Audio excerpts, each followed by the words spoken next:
It was outrageous when former Prime Minister Bob Hawke suggested that Australia should be the repository for nuclear waste worldwide.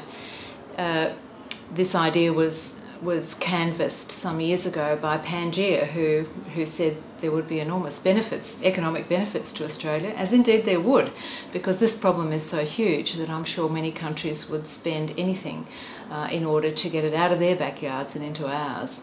Well, the former American ambassador to Australia, Tom Schaefer, he's a good friend of George Bush, and one suspects that's why he got the job.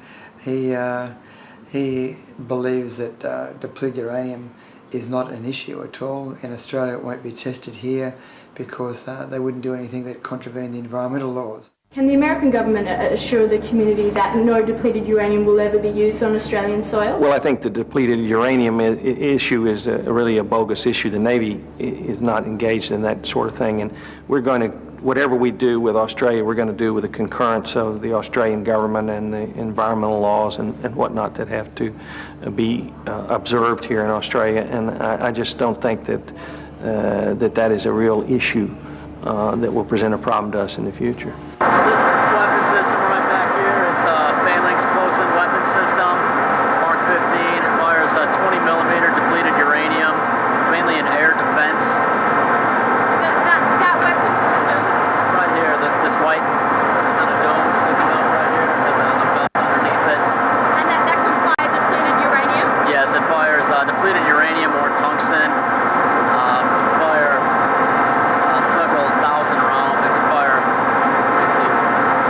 And do you have any depleted uranium on board at the moment? Yes, we have depleted uranium rounds. Do American naval ships use depleted uranium in their ammunition? I don't believe they do. When you discover that there's no environmental laws that apply any longer to American military bases in Australia, or as joint training facilities as they're politely called, means that there's no EISs, environmental impact studies, that need to be done before or after training with the Americans takes place in some of our most pristine areas in Australia where these bases or training facilities are.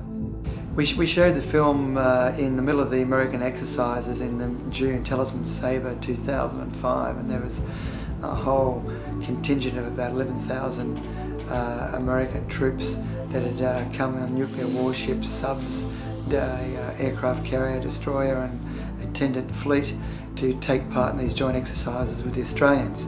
There were no embedded journalists from the Australian media to cover those exercises, which meant they could basically do what they liked, and it was ship to shore bombing, aerial bombing, and land amphibious assaults.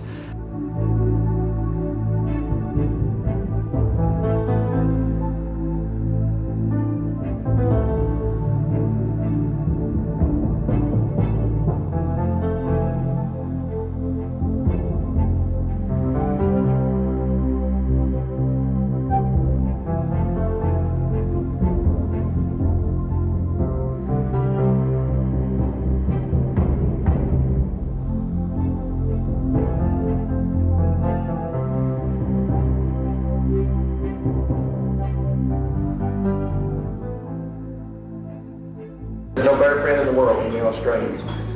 Remember this guy? He's one of President George Bush's best buddies, Ambassador Schaefer. He was in Perth to reassure the business community that no, they were not building bases there. Something more fluid and flexible than that. That relationship, and that it can increase in the future. At the end of the day, it may also mean that we look at things differently, and maybe that we don't talk about bases as much as we do this increase in training and exercises together and that sort of thing. The Department of Veterans Affairs conducted a very comprehensive review of the health risks of depleted uranium, but I can advise you that the conclusion of that study was that there were no identifiable health threats of significance to military personnel associated with the use of depleted uranium munitions.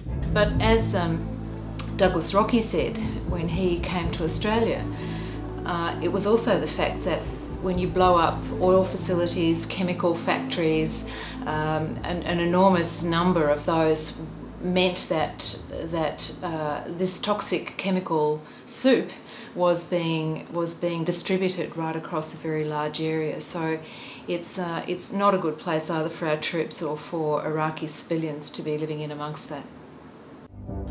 Australia is a pristine area with probably not strong enough quarantine laws and customs laws.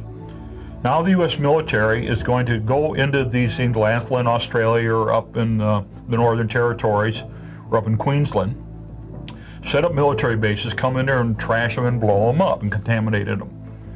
You got the U.S. ships coming in totally uncontrolled with all this contamination. What do you want for Australia?